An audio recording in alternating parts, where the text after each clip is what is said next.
कैसे हैं दोस्तों आप लोग। आशा करते हैं स्वस्थ होंगे, व्यस्त होंगे, मस्त होंगे और अपने दैनिक क्रियाकलापों में आप लगे होंगे। आज हम आपके बीच में आरओ 2016 का पेपर जो अभी अभी संपन्न हुआ है उसका एनालिसिस लेकर आए हैं। आप इस सेगमेंट से आप जानेंगे कि किस तरीके से यूपी पीएससी जो एग्जाम करवा रही है उनमें क्या क्या बदलाव आ रहे हैं। वर्तमान में जितने भी पेपर्स हो रहे हैं उनमें कौन सा ऐसा सब्जेक्ट है जो सबसे ज्यादा पूछा जा रहा है, बाकी सब्जेक्ट्स का रेशियो क्या रहा है और इस पेपर में संभावित कट ऑफ क्या हो सकती है। तो बने रहिएगा अंत तक इस सेशन के साथ। और ये जो पेपर का एनालिसिस होगा ये आपके जीवन में बेहद महत्वपूर्ण साबित होने वाला है। दोस्तों सबसे पहले मैं आपको बताते चलूं कि आरओ का जो पेपर होता है उसमें दो पेपर होते हैं प्रीलिमिनरी लेवल पे। एक तो पहला कि जीएस का पेपर होता है, दूसरा हिंदी का पेपर होता है। जीएस का पेपर 140 क्वेश्चन होते हैं, एक एक नंबर के होते हैं, और हिंदी के पेपर 60 क्वेश्चन होते हैं, एक एक नंबर के वो भी होते हैं। जीएस का पेपर 9:30 से 11:30 के बीच में हुआ है और हिंदी का पेपर 2:30 बजे से लेकर 3:30 बजे के बीच हुआ। एक तो गैप दिया गया इतना बड़ा जो आपको कहीं न कहीं प्रिपेयर होने के लिए थोड़ा सा टाइम देता है। अब दोस्तों आइए हम चर्चा करते हैं आज के पेपर पे और उससे संभावित कट ऑफ पे और ट्रेडिशन में किस तरीके से बदलाव हुआ भविष्य में, जैसे कि यूपी पीसीएस की वैकेंसीज हैं। और अगर आप आरओ 2021 के लिए जाना चाहते हैं, पीसीएस 2021 के लिए जाना चाहते हैं, या यूपी ट्रिपल एससी या इस तरीके जितनी भी सेंटर्स हैं हमारे जो भी एग्जाम करवाते हैं, उनके किस तरीके से सोचने के जो पॉइंट ऑफ व्यू है उसमें क्या चेंजेस आ रहे हैं उसके बारे में हम चर्चा करेंगे। सबसे पहले आपको बताते चले कि जीएस का जो पेपर होता है मेन डिसाइडिंग रोल यही अदा करता है। और इस समय पेपर अभी कई लोग पेपर दे के जो आ रहे हैं बाहर वो कह रहे हैं सरल है, परंतु मैं आपको बताते चलूं कि पेपर एकदम एवरेज है। आप इसको मध्यम कठिन भी कह सकते हैं, ऐसा नहीं पेपर सरल है। तो आइए एक एनालिसिस करते हैं आज के पेपर के। बताते चलें आपको कि इस सेशन में हम कोशिश करेंगे आपको कुछ प्रश्नों से भी अवगत करवाएं कि लेवल क्या है क्वेश्चन से। सबसे पहले मैं एक एनालिसिस प्रस्तुत करना चाहूंगा किस तरीके से प्रश्न आपकी के आए हैं। दोस्तों ध्यान रखिएगा, आज के जीएस के पेपर में जो सबसे ज्यादा क्वेश्चन पूछे गए हैं वो आपके पूछे गए हैं ज्योग्राफी प्लस एग्रीकल्चर से। इसमें लगभग 32 क्वेश्चन आए हैं, इसको ध्यान में रखिएगा। दूसरा नंबर जो सबसे ज्यादा आया है वो है करंट अफेयर्स का 25 क्वेश्चन का। अभी मैं दिखाता हूं कि क्वेश्चन का लेवल क्या है, किस तरीके से क्वेश्चन पूछे जा रहे हैं, ठीक है। हिस्ट्री आपकी 20 क्वेश्चन आए हैं, अर्थात 20 नंबर की आई है। यूपी स्पेशल आपका 14 प्रश्न आए हैं जो सामान्य प्रश्न रहे, बहुत ज्यादा कठिन नहीं रहा है स्तर इनका। एप्टीट्यूड जिसको आप रीजनिंग मैथ मिक्स कर सकते हैं, 13 प्रश्न यहां से आए। साइंस का सेगमेंट थोड़ा इस समय कम हुआ है, 9 हुए और इसके पहले लगभग 15 क्वेश्चन आते थे। पॉलिटी का सेशन 7 रहा और 7 में से ज्यादातर प्रश्न जो हमारे सेगमेंट पढ़ाए गए हैं वहीं से सीधे के सीधे पूछ लिए गए हैं। इकोनॉमिक्स 5 प्रश्न से ज्यादा नहीं रहे हैं। मिसलेनियस लगभग 10 प्रश्न रहा है। तो इस तरीके से 140 प्रश्नों का ये लेखा जोखा बनता है। अब चर्चा करते हैं जियोग्राफी और प्लस एग्रीकल्चर के क्वेश्चन किस तरीके से पूछे गए। देखिए जियोग्राफी के जितने भी प्रश्न पूछे गए हैं, 1-2 प्रश्नों को सिर्फ छोड़ दीजिए, सिंगल क्वेश्चन भी कॉन्सेप्चुअल नहीं है, सारे प्रश्न फैक्चुअल हैं।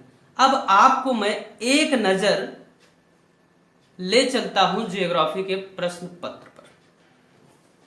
आइए मैं आपको दिखाता चलता हूं लाइव टेलीकास्ट इसका। थोड़ा सा व्यवधान आपके समक्ष प्रस्तुत हो सकता है। हाँ देखिए दोस्तों, जो जियोग्राफी के प्रश्न आए हैं, थोड़ा सा अब ऐसा नहीं कि मैं 32 के 32 करवाऊंगा, परंतु आपको लेवल देता हूं। और ऐसा नहीं कि मैं लेवल में उन्हीं प्रश्नों का जिक्र करूंगा जो सरल हैं, इतने ऐसे ही पूछे गए हैं सारे प्रश्न। आप हमारे फेसबुक पेज से पीडीएफ डाउनलोड कर सकते हैं। साथ ही साथ आप अगर चाहें तो ऑनलाइन भी पेपर आ चुके हैं, आप उसका पीडीएफ डाउनलोड करके आप एनालिसिस कर सकते हैं। देखिए एक क्वेश्चन पूछा है, वायुमंडल की लंबवत संरचना में सबसे निचली सतह कौन सी होती है। जब वायुमंडल आप पढ़ेंगे जियोग्राफी में, उसको 5 परतों में मुख्यतः बांटा गया है, लेयर्स में।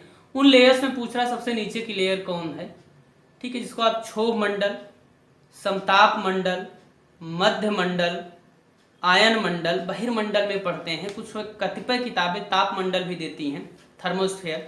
तो यहाँ पे चेंज क्या है, क्वेश्चन में ट्विस्ट ये है कि मैं जब भी पढ़ाता हूँ कभी भी, तो मैं वहाँ हमेशा मेंशन करता हूँ कि आप इंग्लिश में नाम मेंशन करें, इंग्लिश में नाम याद करें।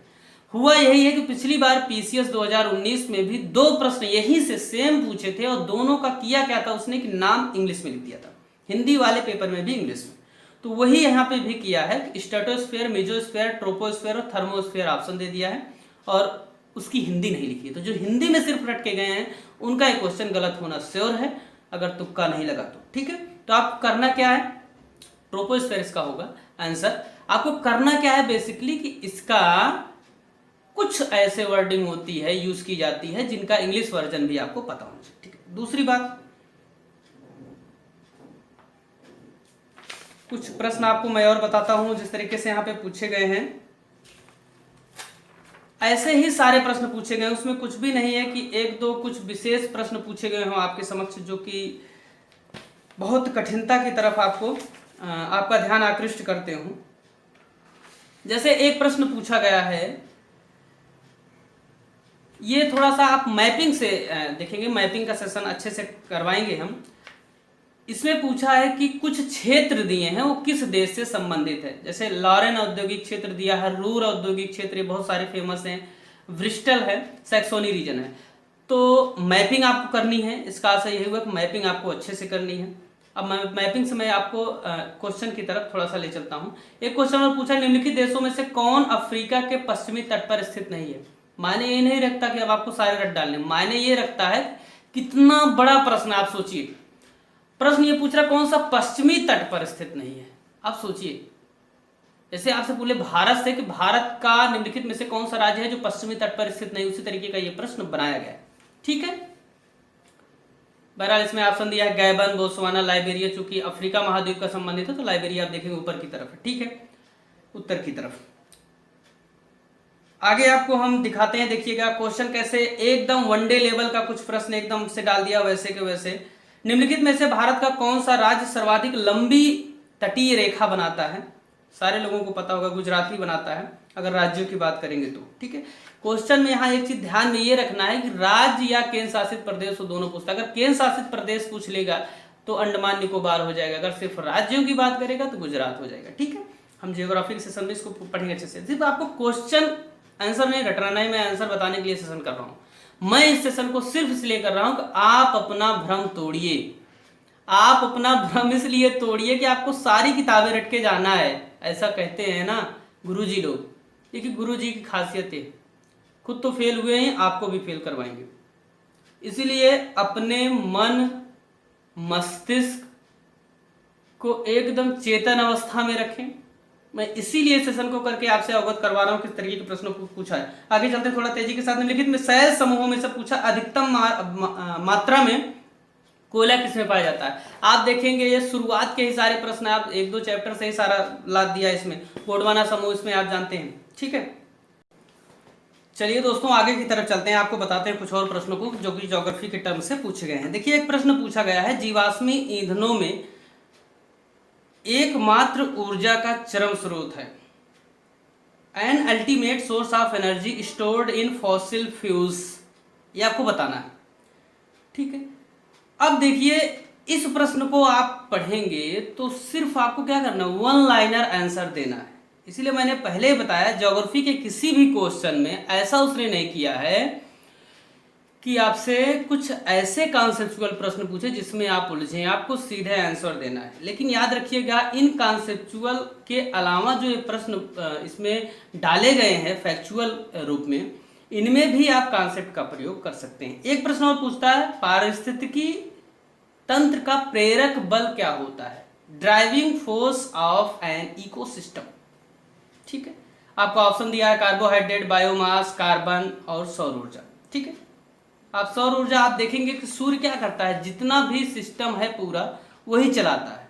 ठीक है ना, क्योंकि एनर्जी का प्रथम और अंतिम स्रोत सूर्य ही है, इसको आप जानते हैं। ठीक है, एक प्रश्न और पूछता है, इसको साइंस में भी आप रख सकते हैं, साइंस ही है बेसिकली, ये बता दे रहे हैं इसी समय। कौन सा धातु के क्षरण में, जो लौह धातु होती है उसमें उपयोगी है। अर्थात आपसे पूछ रहा है लोहे के क्षरण में कौन सा निम्नलिखित में से कारक है। आपको पूछा केवल ऑक्सीजन, ऑक्सीजन तथा नमी, केवल हाइड्रोजन, हाइड्रोजन तथा नमी। दुनिया जानती है, आप भी जानते होंगे, ऑक्सीजन और आर्द्रता की उपस्थिति में लोहा क्या होता है, क्षरण का शिकार हो जाता है। ठीक है भैया। आगे देखिए प्रश्न पूछा निम्नलिखित में से कौन सा सबसे कठोर पदार्थ है। अब उसमें प्राकृतिक रूप से ऐड किया है इसने। आप जानते हैं कौन सा सबसे कठोर पदार्थ है, याद रखिएगा सबसे कठोर पदार्थ टाल्क है, परंतु टाल्क अगर ऑप्शन में नहीं देता तो आप ग्रेफाइट के लिए जाते हैं। ऑप्शन देख लीजिए, ग्रेफाइट, वुल्ट्राइट, बोरान नाइट्राइट, लोहा और हीरा। तो कुछ भी ऐसा ना, आप देखिए क्वेश्चन और पूछा रामसर सम्मेलन संबंधित है, किससे संबंधित है, आर्द्रभूमि कन्वेंशन से। रामसर कहाँ स्थित है, ईरान का एक शहर है। तो आपसे पूछा सीधे आर्द्रभूमि संरक्षण, आपको लगा के सीधे बढ़ चलना। 1 नंबर इसे फ्री में दे रहे हैं, आप जाइए लीजिए, आपके ऊपर है आप किस तरीके से टैकल करते हैं। मैं आपको प्रश्नों से थोड़ा सा अवगत करवा दे रहा हूं किस तरीके के प्रश्न यहाँ पे पूछे जा रहे हैं। देखिएगा भैया, आगे एक प्रश्न पूछा आपसे कि जारवा जो जनजाति है वो कहाँ पाई जाती है, अंडमान निकोबार में पाई जाती है। आप जैसे ज्योग्राफी पढ़ेंगे तो आपसे थोड़ा सा, आप देख रहे हैं ना, कॉन्सेप्चुअल कुछ भी नहीं पूछा उसने, सिर्फ और सिर्फ फैक्चुअल पूछा। एक कुछ खनन क्षेत्र दिया है और वो किससे संबंधित है, मतलब कौन सा खनिज वहां पे पाया जाता है, इसे आपको बताना है। गुरु महिसानी है, उसमें तलचर है जिसको तलचीर इसमें लिखा है, जादूगोड़ा है और जावर है जिसको आप जवारी भी कभी कभी पढ़ते हो। ठीक है ना। तो गुरु महिसानी आप जानते रहिए, लोहे के लिए मैं आपको आंसर बता दे रहा हूँ, लोहे के लिए प्रसिद्ध है। तलचर आपका कोयले के लिए प्रसिद्ध है। अब देखिए जादूगोड़ा में जादू क्या करता है, यूरेनियम जो होता है जादू करता है। पूरे जितने खनिज है ना सब में कोई जादूगर है जो सबसे ज्यादा एनर्जी देता है, तो यूरेनियम जादूगोड़ा, इसको आप हमेशा याद रखिए, इसको बहुत पूछता है। और जवारी आप जानते हैं जस्ता, जैसे जावर जैसे जस्ता। ठीक है भैया। एक क्वेश्चन और पूछा है, भारत में मानसून की उत्पत्ति निम्नलिखित पवनों में से किसके द्वारा होती है। मानसून की उत्पत्ति की बात कर रहा है, तो देखिए जो मानसूनी वर्षा होती है वो तो दक्षिण पश्चिम पवन द्वारा होती है। ठीक है। बहरहाल ये प्रश्न विवादित हो सकता है, इसमें ऑप्शन हम जरा सा देख लेते हैं। दक्षिण पश्चिम पवन दिया है, दक्षिण पूर्व पवन दिया है, ये तो एकदम गलत हो जाएगा। उत्तर पूर्वी पवन दिया है, ये सही हो सकता है थोड़ा सा। उत्तर पश्चिमी पवन दिया है, एकदम गलत हो सकता है। देखिए अगर भारत के परिप्रेक्ष्य में आप देखेंगे, जब इंडियन मानसून पढ़ेंगे आप, तो हम देखते हैं जो भारत का मानसून है बेसिकली हिंद महासागर में क्या होता है, जेट स्ट्रीम ऐसी हवाएं होती हैं जिनकी स्पीड बहुत ज्यादा होती है। तो एक तिब्बत की तरफ से जेट स्ट्रीम की एक शाखा आती है जो हिंद महासागर में गिरती है। तो हवा जहां भी गिरती है वहां क्या होता है, हाई प्रेशर क्रिएट होता है। हवा के चलने की गति क्या होती है, हाई टू लो। तो भारत की तरफ हवाएं चलती हैं, परंतु उसमें जेट स्ट्रीम ऑप्शन में नहीं दिया है। इसके 2 संभावित प्रश्न उत्तर हो सकते हैं। एक तो उत्तर पूर्वी पवन, अगर ये इस टर्म में देखे जाए उत्पत्ति कौन करता है, और नहीं तो दक्षिण पश्चिम मानसून द्वारा हवाएं आती हैं। ठीक है। एक पूछा निम्नलिखित में से किस राज्य से कर्क रेखा नहीं गुजरती। आप जानते हैं मित्र पर गमछा झार इसकी शानदार ट्रिक है। ठीक है। मिजोरम, त्रिपुरा, गुजरात, मध्य प्रदेश, छत्तीसगढ़, झारखंड, ये ऐसे 8 राज्य हैं जहां से कर्क रेखा होकर गुजरती है। तो इसमें एक ऑप्शन मणिपुर है जो अलग है, आपको लगा देना है, कुछ नहीं करना है। अगला क्वेश्चन एक है, 4 देश दिए हैं जो कि दक्षिण पूर्व एशिया से, दक्षिण पूर्व एशिया मतलब म्यांमार के बाद वाले जो देश हैं, आप इनको सामान्य टर्म में देख सकते हैं, जैसे थाईलैंड हो गया, कंबोडिया हो गया, वियतनाम हो गया, लाओस हो गया, और यही चारों दे दिए। इनकी राजधानी मिलाना है आपको। कंबोडिया की राजधानी नोम पेन है, वियतनाम की राजधानी हनोई है, बहुत चर्चा में, इसको मैंने 1-2 बार जिक्र भी किया है। अब सोचिए अगर आप सिर्फ मेरे लेक्चर सुने तो मैं गारंटी दे सकता हूँ इसमें कम से कम 25 प्रश्न आप नॉर्मली कर सकते हैं जिसको मैंने पढ़ाया भी नहीं उस सब्जेक्ट में। पॉलिटी आप देख रहे हैं, अभी आपको दिखाता हूँ, सारे प्रश्न लगभग वैसे पूछे गए हैं। ठीक है। आगे फिर कुछ शहर दिए गए हैं, उन शहर के को मिलाना है कहाँ से वो संबंधित हैं। ठीक है, किस देश से संबंधित है। तो इस तरीके के प्रश्न पूछे जा रहे हैं ज्योग्राफी में। आगे एक क्वेश्चन पूछा, नीली क्रांति किससे संबंधित है, मछली उत्पादन संबंधित। चित्रकूट फाल कहाँ पे स्थित है, इसे भारत का नियाग्रा कहते हैं, जानते रहिए आप। ये कहाँ स्थित है, इंद्रावती नदी पे से। तो इस तरीके के प्रश्न पूछे गए। तो आशा करते हैं आपको जो क्वेश्चन की ट्यूनिंग है, आप सोचिए एक अधिकारी बनने जाए समीक्षा अधिकारी, तो समीक्षा अधिकारी के पेपर का जियोग्राफी का स्तर ये है। अब हम थोड़ा आपसे करंट के स्तर पर चलते हैं। करंट अच्छा खासा लेवल का पूछा गया है, चूंकि करंट का माहौल थोड़ा सा चल रहा है। ऐसा नहीं कि आप सिर्फ करंट पढ़ना शुरू कर दें। आप सोचिए 25 क्वेश्चन मैं जो बता रहा हूँ उसमें से 5 क्वेश्चन ऐसे जो ट्रेडिशनल है, उसको आप करंट में नहीं रख सकते, लेकिन अगर उनको भी इंक्लूड कर देंगे तब करंट का 25 क्वेश्चन के आसपास हो रहा है। करंट थोड़ा सा मैं आपको बताते चलता हूँ किस लेवल के भाई साहब हमारे करंट पूछ रहे हैं। ठीक है। करंट एक पूछा गया, हाल ही में घोषित केंद्रीय बजट 2020-21 में निम्नलिखित में से किस योजना में बजट का आवंटन पिछली बार की तुलना में कम हुआ है। अर्थात आपको बजट में योजनाओं को थोड़ा सा ध्यान से पढ़ना है। ठीक है। अब बताइए भारतीय जो कैलेंडर है अर्थात जो शक संवत है उसका पूछ रहा है पहला महीना कौन सा होता है। कौन सा पहला महीना होता है? चैत्र। ठीक है, इसको आप थोड़ा सा ध्यान रखिएगा। अब देखिए कुछ मैं आपको प्रश्नों को भी बताता हूं किस तरीके से वो लेवल उसका थोड़ा सा इंक्रीज किया है, और उन्हीं एक दो प्रश्नों के पीछे आप क्या रहेंगे, फंसे रहेंगे। ठीक है, ठीक है। थोड़ा सा अब जैसे एक करंट पूछा, फॉर्च्यून इंडिया 500 की सूची में भारत की तरफ से 2019 में जो घोषणा हुई उसमें फॉर्च्यून 500 कंपनियों की, उसमें भारत की तरफ से कौन सी कंपनी शामिल थी? रिलायंस इंडस्ट्रीज। ठीक है ना, 4 ऑप्शन दिए, Reliance industries, ONGC, Indian oil corporation, SBI. आपको ये तो नॉर्मल सा करंट है, आपको आ जाएगा। अब देखिए अगला करंट क्या किया है, अब जहां आपको गुरुजी लोग बताते हैं अपने अनुभव। अमेरिका आधारित थिंक टैंक जनसंख्या समीक्षा रिपोर्ट 2020 के अनुसार निम्नलिखित में से कौन सा कथन सही है? हमको क्या मतलब, हम नहीं पढ़ेंगे इसको, आप ये बताइए। सिर्फ एक क्वेश्चन अगर इसको मैं करंट में नहीं पढ़ता तो मैं फेल हो जाऊंगा। यही सिर्फ आपको समझना है कि इस प्रश्न को अगर आप नहीं पढ़ते, कुछ भी इसको पूछा हमें आ रहा हो या नहीं आ रहा हो, मान लो बाइज में इसको आ रहा है, ठीक है, पर हम इसको नहीं पढ़ेंगे। अब देखिए क्या कह रहा है, भारत की जीडीपी 2019 में 209 लाख करोड़ थी। इतना कौन रटेगा भैया, हमको नहीं पता, हम नहीं करेंगे। ठीक है, सीधी सी बात, कूट में दिया 2-3 दिया इसमें। ठीक है, अब आगे देखिए, लखनऊ डिफेंस एक्सपो 2020 का रक्षा उत्पादन का सबसे बड़ा एक्सपो था। सही है, इसको आपको पढ़ना चाहिए, लखनऊ मोरा यूपी स्पेशल के दृष्टि से भी। आयकर, निगम कर, सीमा शुल्क, केंद्रीय बैंक, इनका केंद्रीय शुल्क जो है इनका परसेंटेज क्या है? आपको याद होगा करंट के सेशन में मैंने अच्छे से बताया था और वहां पॉइंट आउट किया था कि यह प्रश्न पूछा जा सकता है, आपसे पूछ लिया है। एक क्वेश्चन पूछा, जेनेटिक इंडस्ट्री किसको समाहित करती है, अर्थात जेनेटिक इंडस्ट्री से कौन सा क्षेत्र निम्नलिखित में से आता है? कृषि है, शिकार करना है, मछली पकड़ना है, खनन है। और उत्तर खुशी की बात है, सिर्फ एक देना है आपको। तो कृषि क्या करेंगे, जेनेटिक यही तो है। मछली पकड़ने में कौन सा जेनेटिक करेंगे, आपकी इस तार से की अगली बार उस तार से मछली फंसाएंगे, वो जेनेटिक थोड़ी तो निर्जीव है। खनन क्या है, माइनिंग, इस फावड़े की आपकी कुदाल से करेंगे, आपकी जेसीबी लगाएंगे, फिर छोटी वाली जेसीबी लगाएंगे, बड़ी वाली जेसीबी, इसमें क्या करेंगे, जेनेटिक नहीं है ना वो। शिकार करना, तीर धनुष बंदूक किससे कर रहे हैं, कोई मायने, ये सब क्या आर्टिफिशियल है। तो ये है एलिमिनेशन मेथड, आपको सही आंसर को किस तरीके से कैप्चर करना है भैया। ठीक है ना, कौन सी नदी भारत की कर्क रेखा को 2 बार काटती है? ये सब प्रश्न ऐसे हैं जो आउटडेटेड क्वेश्चन है, ऐसे आपके ज्योग्राफी में सारे क्वेश्चन भरे पड़े। ठीक है, एनजीटी की स्थापना कब हुई? 2010 में। माही नदी आप जानते हैं कि भारत की कर्क रेखा को 2 बार काटती है, आप देखेंगे कई सारी नदियां हैं। एक क्वेश्चन अच्छा ज्योग्राफी का पूछा है, लॉएस्ट उत्पादक क्षेत्र कुछ दिया है और उससे संबंधित दे दिया। मैंने आपको पहले बताया कि मैपिंग अच्छे लेवल की थोड़ी सी पूछी गई। फिर पूछा है कि अफ्रीका मैंने आपको बताया है, रूर क्षेत्र मैंने आपको बता दिया। सबसे बड़ी तेल शोधनशाला कौन सी है? जामनगर गुजरात में स्थित है, दुनिया जान रही है इसको, सबसे ज्यादा टन रेखा। आप देखेंगे इस तरीके से करंट के ये सब क्वेश्चन क्या है जो मैं ज्योग्राफी के टर्म में भी इसको आप क्या है करंट में पूछ सकते हैं, करंट के तहत इसको आप रख सकते हैं। ठीक है ना, अब देखिए आगे करंट में हम देखते हैं। अब देखिए एक प्रश्न देखिए किस तरीके से पूछा, इसको बहुत ही महत्वपूर्ण है आपके लिए। क्वेश्चन ये कर रहा है भैया ये कि फरवरी 2020 में सीनेट अर्थात अमेरिका की संसद, सीनेट ने राष्ट्रपति डोनाल्ड ट्रंप को उनके विरुद्ध चल रहे महाभियोग से बरी कर दिया। हमको डेट से कोई मतलब नहीं, ऐसे क्वेश्चन में आपको डेट नहीं एग्जैक्ट पूछेगा, फरवरी तक मार्च था, वो कह रहा हो सही में मान लीजिए। ठीक है, अब ये नहीं कि मैं कह दे रहा हूँ तो आगे जाके रट लीजिए, फेल हो जाइए, फिर आइए तब की बार आप बताए। बी क्या है, अर्थात कारक इसका क्या है, कारण जो दे रहा है, सीनेट में रिपब्लिकन सांसदों की संख्या की अपेक्षा डेमोक्रेट के सांसदों की संख्या अधिक है।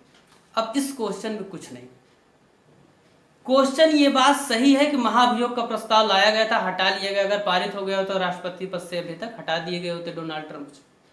ठीक है, अब अगला जो कारक दे रहा है उसमें कारक में ये कह रहा है सीनेट में रिपब्लिकन सांसदों की अपेक्षा डेमोक्रेट्स के सांसदों की संख्या अधिक है, अर्थात डेमोक्रेट्स जो पार्टी के सांसद हैं उनकी संख्या ज्यादा है। आपको ये पता होना चाहिए कि अगर डेमोक्रेट के सांसद ज्यादा हैं तो डेमोक्रेट के लोग जो कहेंगे वही माना जाएगा।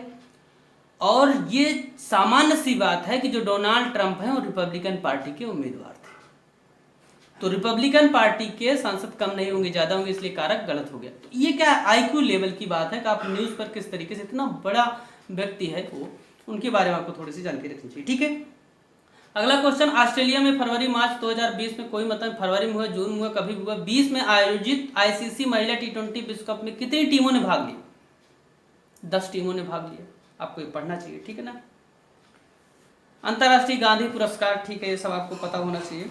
तो इस तरीके कुछ आपसे सामान्य से प्रश्न पूछे गए हैं करंट में, उसमें कुछ भी नहीं कि बहुत आपसे अजीबोगरीब प्रश्न पूछे गए हों। मतलब मेरे कहने का आशय ये है कि जितने से आप पास हो सके वो पेपर एकदम सामान्य है, उसमें आप कर सकते हैं अगर आप हड़बड़ी नहीं करते हैं तो।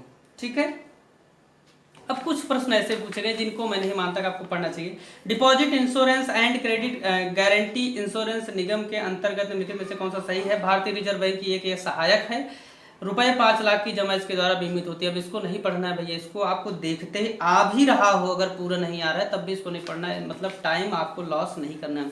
क्यों?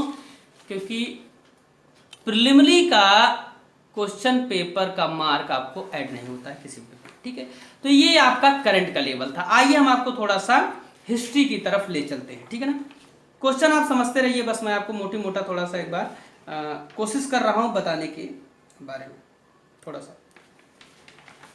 आप अगर हिस्ट्री के क्वेश्चन आप इसमें से देखेंगे, एक क्वेश्चन पूछा हल्दी घाटी के युद्ध में महाराणा प्रताप के अलावा राजपूत सेना का सेनापति कौन था? राजपूत सेना की तरफ से आपको याद होना चाहिए हकीम सूर लड़े थे। क्वेश्चन थोड़ा सा घटना चक्र अगर आप पढ़ रहे हैं तो घटना चक्र से सारे क्वेश्चन आए हुए हैं। विद्रोहों के बारे में पूछा जिसमें रंपा विद्रोह, पावना विद्रोह, बंगाल का नील विद्रोह, जयंतिया विद्रोह हर बार पूछता है, इसको आपको पढ़ना चाहिए। एक क्वेश्चन कुछ कठिन बनाया है, ठीक है, पूछ रहा है सुमेलित नहीं है, राजद्रोही सभाओं को रोकने का अधिनियम, विस्फोटक पदार्थ अधिनियम, मतलब एक्ट पूछ लिया है जो मॉडर्न हिस्ट्री में लाए गए हैं अंग्रेजों द्वारा।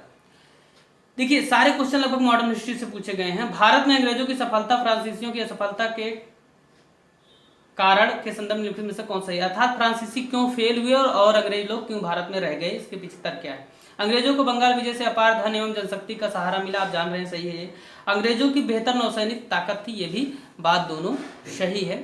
ठीक है ना, इस बात को आप दिमाग में रखिएगा थोड़ा सा। देखिए जब हम मॉडर्न हिस्ट्री पढ़ेंगे तो एक एक सेगमेंट को वहाँ पे देखेंगे, आपको ऐसा क्वेश्चन कभी भी पढ़ने की जरूरत नहीं पड़ेगी, इसको आप देखते ही आराम से कर ले जाएंगे। दिल्ली सल्तनत के किस सुल्तान ने अपने आप को खलीफा घोषित किया? आप देखिए इस क्वेश्चन को आप बिना पढ़े कैसे कर सकते हैं। बलबन, दुनिया अगर मिडिवल हिस्ट्री पढ़ती बलबन के बारे में पढ़ती, कहीं ऐसा नहीं मिलता है।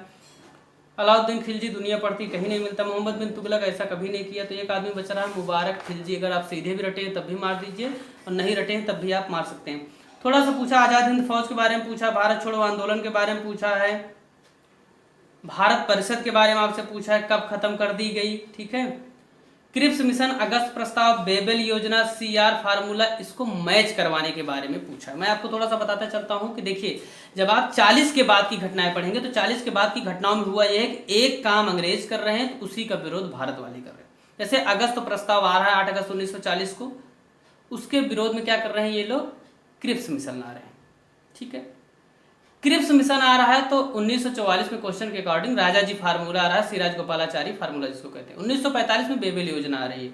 ठीक है, उसके बाद कैबिनेट मिशन आ रहा है, उसके बाद भारत स्वतंत्र हो जा रहा है। तो इसका क्रम है, इस तरीके से आप इसको लगा सकते हैं। ठीक है, फिर आपसे पूछा यंग बंगाल आंदोलन जिसको बेबियन डिजेरियो ने चलाया था, बहिष्कृत हितकारी सभा को इन्होंने मिलवाया है ज्योतिबा फुले से। आप पूछ रहा है निम्नलिखित में से कौन सा सुमेलित नहीं है? तो यंग बंगाल आंदोलन हेनरी बेबियन डिजेरियो सही है। अब कुछ नहीं करना है। बहिष्कृत हितकारी सभा पूछा, थियोसॉफिकल सोसाइटी पूछा, यूनाइटेड इंडियन पैट्रियट एसोसिएशन। अगर आप पढ़ेंगे मॉडर्न हिस्ट्री में आप देखेंगे बहिष्कृत हितकारी सभा की स्थापना भीमराव अम्बेडकर ने की थी, इसलिए ये सुमेलित नहीं है और यही सही इसका उत्तर हो जाएगा। ठीक है, तो आपको क्वेश्चन का लेवल समझ में आ रहा होगा। ठीक है, इस तरीके के हिस्ट्री के प्रश्न पूछे गए हैं। मैं थोड़ा सा आपको और बताने की कोशिश करता हूं जो भी यहाँ से पूछे गए हैं। ठीक है, देखिए पॉलिटी के प्रश्नों पर आते हैं। इसी तरीके के प्रश्न पूछे गए, मैंने आपको सारे कठिन सरल सारे बताए हैं। पॉलिटी के प्रश्न पूछा, एक तो कार्यकारी न्यायाधीशों के बारे में पूछा, कहाँ अपॉइंट होते हैं। एक्शन जजेस, दो तरीके के जजेस अपॉइंट होते हैं भैया, एक तो एडहॉक जजेस, दूसरा एक्शन जजेस। एडहॉक जजेस जो नियुक्त होते हैं वो सुप्रीम कोर्ट में नियुक्त होते हैं। एक्शन जजेस अर्थात कार्यकारी जो न्यायाधीश, जो काम की संख्या बढ़ जाती है तो अतिरिक्त न्यायाधीश नियुक्त किए जाते हैं, वो उच्च न्यायालय में नियुक्त होते हैं। ठीक है भैया, आपसे पूछा पंचायत नगर पालिका सहकारी समितियां अधिकरण किस भाग में है, इसको मिलाने के लिए दिया। आप सोचिए इसको मैंने डायरेक्टली करवाया है और डायरेक्टली सीधे का सीधा पॉलिटी के सेशन से पूछा गया। ठीक है, अब चूंकि उच्च न्यायालय और न्यायालय वाला अभी तक हमने वहां तक कवर नहीं किया इसलिए ये क्वेश्चन, और बाकी इसकी क्या मजाल आप जान रहे हैं। ठीक है, आपसे कुछ अनुच्छेद दिए हैं, जितना मैंने बताया उसी में से पूछा है। अस्पृश्यता का अंत, गिरफ्तारी निरोध के विरुद्ध संरक्षण, धार्मिक स्वतंत्रता, अल्पसंख्यकों का अल्पसंख्यकों के हितों का संरक्षण। अब देखिए इस क्वेश्चन में कुछ नहीं, आपको सिर्फ इतना पता होना चाहिए। आर्टिकल देखिए 17 आपको पता है क्या है, 17 खतरा मैंने बताया छुआछूत है। 23-24 मैंने बताया था शोषण के विरुद्ध अधिकार है। 23 में मानव दुर्व्यापार, मानव ह्यूमन ट्रैफिकिंग नहीं की जाएगी। 24 में 14 वर्ष तक के जो कम उम्र के बच्चे हैं उनको व्यापार में नहीं लगाया जाएगा। अर्थात 23 में इसमें लिखा गिरफ्तारी एवं निरोध के विरुद्ध संरक्षण गलत है, सीधे आप कर लेंगे। तो कुछ भी आपसे ऐसा नहीं पूछा जो कुछ ऐसा हो कि आप वहां पर गलत करेंगे इन तरीकों के प्रश्नों को, जब तक आप स्वयं से ये ना चाहें कि आप फेल होने वाले हैं। ठीक है, दूसरे इसमें वो लोग कभी नहीं पास होंगे जो बहुत ज़्यादा पढ़ते हैं, अनायास जो रटते हैं। दो तरीके के लोग होते हैं, जो तो अनायास पढ़ने के कारण फेल हो जाते हैं, कुछ लोग ऐसे फेल होंगे। देखिए नागरिकता आपको मिलाना है किस भाग में है, संघ राज क्षेत्र किस भाग में है, नगर पालिका किस भाग में है, निर्वाचन किस भाग में। सीधे के सीधे मेरे एक ही सेशन से लगभग 3 प्रश्न यहाँ पे पूछे गए, आप देख सकते हैं। और ये आप सेशन देखे होंगे तो आप जान रहे होंगे। ठीक है, मैंने आपको पहले ही कहा था अगर मैंने जो सेशन पढ़ाया और वहां से क्वेश्चन उस टॉपिक से क्वेश्चन आया तो 99.99% संभावना एकदम फिक्स है, सत्य के करीब है कि वहीं से प्रश्न पूछेगा। ठीक है, अब एक क्वेश्चन और पूछा है कार्यपालिका से जो स्टेट लेजिस्लेटिव होती हैं, चूंकि वहां तक अभी हम कवर नहीं किए हैं, तो ये 2 क्वेश्चन यही हैं। 7 क्वेश्चन टोटल पॉलिटी से पूछे गए हैं, जिनमें से 5 के 5 हमारे सेशन से पूछे गए हैं। ठीक है भैया, जबकि अभी तक हमने पॉलिटी पूरा कवर नहीं किया, सिर्फ राष्ट्रपति तक हम पढ़ाए हैं। राष्ट्रपति में भी अभी एक सेशन बाकी है। ठीक है भैया, आगे चलिए थोड़ा सा हम बता देते हैं आपको एप्टीट्यूड के बारे में, नहीं तो दिमाग में रह जाएगा एप्टीट्यूड क्या पूछता है। रीजनिंग वाला मामला, किस तरीके की रीजनिंग पूछता है, आपको रीजनिंग पढ़ने की जरूरत नहीं, थोड़ा सा आप दिमाग खुला रखिए, उसको आप यूं ही कर ले जाएंगे। ठीक है, देखिए मातृभाषा दिवस पूछा है, इसको आप करंट में लगा सकते हैं। मैंने बताया था संयुक्त सैन्य अभ्यास, बताया था आपको अजय वारियर, मैंने बताया था एक ऐसा देश है जिसको अभी तक नहीं जीता गया, किसी ने नहीं जीता युद्धाभ्यास में, कौन है, यूनाइटेड किंगडम ब्रिटेन, सीधे पूछा है। ठीक है, तो अभी आप ऐसे मैंने कहा 2500 क्वेश्चन ऐसे जिनको मैंने सेशन कवर नहीं किया, करंट के अलावा भी मैं बता रहा हूँ, करंट के अलावा कई ऐसे क्वेश्चन जिनको मैंने कवर नहीं किया, लेकिन मैं सेशन के बीच में उनको बताता रहता हूँ। एक तो कोडिंग डिकोडिंग से आपके पूछा है, एक पूछा है कारपेट को TCEARPR लिखा जाता है, तो नेशनल को क्या लिखा जाएगा, इसको आप सॉल्व कर लेंगे, कोडिंग डिकोडिंग। ठीक है, एक रेलगाड़ी संबंधित प्रश्न है, एक फिर कोडिंग डिकोडिंग का 2 प्रश्न है, एक कैलेंडर है, या 3 दिसंबर 2000 को रविवार था, 3 जनवरी 2000 को कौन सा दिन होगा, इसको तो आदमी जोड़ के वैसे बता देगा, तो आपको इसके लिए परेशान नहीं होना है। स्वप्न का संबंध जैसे वास्तविकता से वैसे मिथ्या का संबंध किससे है, आपको ये बताना है। मैं क्वेश्चन का सिर्फ लेवल बता रहा हूँ आपको, क्या पूछे हैं भैया लोग हमारे। अंग्रेजी वर्णमाला में कितने बड़े अक्षरों को दर्पण में उस समान प्रतिबिंब बनता है, आपको बताना है, इसको आप देख के बता सकते हैं। लेदर टेक्नोलॉजी पर यूपीएससी चला गया। ठीक है भैया, तो आप इस तरीके के प्रश्न पूछ रहे हैं। अब जरा एक नजर डालते हैं यूपीएससी जनगणना पे, वो भाई लोग जो खुद तो फेल हो ही रहे हैं, दूसरों को भी फेल करवा रहे हैं, कृपया ध्यान दें। जनगणना कुछ लोग क्या करते हैं, ऊपर से तो पढ़े टॉप 3, नीचे से भी पढ़ लेते टॉप 3। ऐसा मेरे साथ भी कई लोग पढ़े हैं, मुझे जबरदस्ती याद करवाएं कैसे आएगा, और आज तक कभी पूछा नहीं गया। अब लोगों में कुछ कहूँगा नहीं, जान रहे होंगे जो लोग होंगे, देखेंगे समझ जाएंगे। ठीक है भैया, अब देखिए आपको हम बताते हैं किस तरीके से यूपीएससी पूछा गया। देखिए उत्तर प्रदेश में कितने कृषि जलवायु क्षेत्र, मैंने आपको बताया है 9, भारत में 15। ठीक है, उत्तर प्रदेश में बुक्सा जनजाति कहाँ पाई, जनजाति से सीधे एक प्रश्न पूछा। मेला आपसे पूछा है, देवी पाटन मेला, काम्पिल मेला, बटेश्वर मेला, ददरी मेला, सीधे घटना चक्र के यूपीएससी आप पढ़िए, सारे साल हैं, कुछ भी एक भी क्वेश्चन बाहर का नहीं है। गोटे का कार्य कहाँ होता है, पीतल की मूर्तियां मथुरा में बनाइए। ताले कहाँ, अलीगढ़ के। बेत एवं छड़ियाँ कहाँ की हैं, इनको बताना है आपको। ठीक है, एक क्वेश्चन खराब पूछा जिसको आपको टच ही नहीं करना, अगर नहीं आ रहा है एकदम क्लियर, क्योंकि आएगा नहीं क्लियर है। IIVR कहाँ है, लखनऊ में। एक किया क्या है इसने, जो अभी तक नाम पूछता था कि चारागाह अनुसंधान संस्थान कहाँ है, तो उसको इंग्लिश में शॉर्ट फॉर्म में लिख दिया, पूरा लिखा भी नहीं है। IIVR कौन सा सम्मिलित नहीं बताना है, IIPR, IIVR, IGFRI, इसको छोड़ दिया तुरंत। एक पूछा उत्तर प्रदेश में राज्य उच्च शिक्षा परिषद कब स्थापित हुई, तो इस तरीके कुछ फैक्चुअल प्रश्न। लेदर टेक्नोलॉजी पार्क कहाँ पर स्थापित है, मैं आपको प्रश्न बता दे रहा हूँ, आप सारे इसको देख सकते हैं भैया। ठीक है, तो आप प्रश्नों का स्तर देख सकते हैं। मेरा सिर्फ एकमात्र मतलब है प्रश्नों का स्तर। दुनिया वाले क्या करेंगे, जितने यूट्यूबर आज बैठेंगे आपको उत्तर देंगे, मैं उत्तर नहीं दूंगा। उत्तर तो अगर आपको देखना ही है तो उत्तर तो बैठ के भी तमाम लोग आंसर की डाल ही दिए होंगे। आपको करना क्या है, क्वेश्चन को एनालाइज करना है, किस तरीके के प्रश्न बन रहे हैं। लगभग चार पांच प्रश्न के आसपास एग्रीकल्चर से बने, जिनको मैंने जियोग्राफी में डाल दिया है। जियोग्राफी से लगभग जियोग्राफी और एग्रीकल्चर और आप कह सकते हैं पर्यावरण भी उसमें आप डाल सकते हैं। 32 क्वेश्चन के आसपास आए। करंट 25 क्वेश्चन आया है। हिस्ट्री सीधे 20 क्वेश्चन आई है। 14 क्वेश्चन यूपी स्पेशल आया है। 13 क्वेश्चन एप्टीट्यूड का आया है। 9 क्वेश्चन आपकी साइंस आई है। 7 क्वेश्चन आपका पॉलिटी आया है। 5 क्वेश्चन इकोनॉमी आया है। 10 क्वेश्चन मिसलेनियस है, उसमें संस्थान पूछे कौन सा कहाँ पे है, दिवस पूछे वगैरह। अब देखिए थोड़ा सा आपको बताते हैं इसकी कट ऑफ क्या हो सकती है। देखिएगा, अगर हिंदी का पेपर देखें तो हिंदी का पेपर भी औसत था, कठिन नहीं था, लेकिन वो मध्यम की कैटेगरी में मैं उसको रखूंगा। ऐसा नहीं कि वो सरल था। जीएस का पेपर मैं मध्यम कठिन की स्थिति में इसको रखूंगा। ये सरल लोग कहेंगे धीरे धीरे उनका कम होगा, जो आज लोग बता रहे होंगे ज़्यादा ज़्यादा, उनका कल थोड़ा 2-2 4-4 कम होगा। एक हफ्ते बाद 15-15 लगभग कम हो जाएगा। फिर जब आंसर की आएगी 10 और कम होगा। फिर जब रिजल्ट आएगा 10 और उसमें से माइनस होगा और अंत में फेल हो जाएंगे। उनसे आप सावधान रहें। देखिए कट ऑफ का आंकड़ा क्या होता है। अगर पेपर मध्यम है तो जितना भी क्वेश्चन आया है उसका आप 60% आप निकाल लीजिए। सीधा सा फार्मूला होता है, पंडित जी लोग अलग अलग तरीकों से उसको बताते हैं। 140 प्रश्न आए हैं, 60 प्रश्न आप इसमें से 60% इसका आप निकाल लीजिए। तो लगभग 84 क्वेश्चन अगर आप नेगेटिव मार्किंग के बाद आपके सही हैं जीएस में, तो आप बहुत अच्छी स्थिति में हैं। अब मैं आपको बता दूं अपनी तरफ से, अगर आप 80 भी क्वेश्चन किए तब भी आप क्या है, बहुत अच्छी स्थिति में हैं। क्यों? क्योंकि अगर आप 80 क्वेश्चन किए हैं, अगर आप हिंदी में उधर 45 प्लस भी हैं, 55 नहीं 45 से लेकर 50 के बीच में हैं, तब भी आपका 125 के आसपास बनेगा। और 2017 जो आरओ की मेरिट आई है वो 122 क्वेश्चन आई है।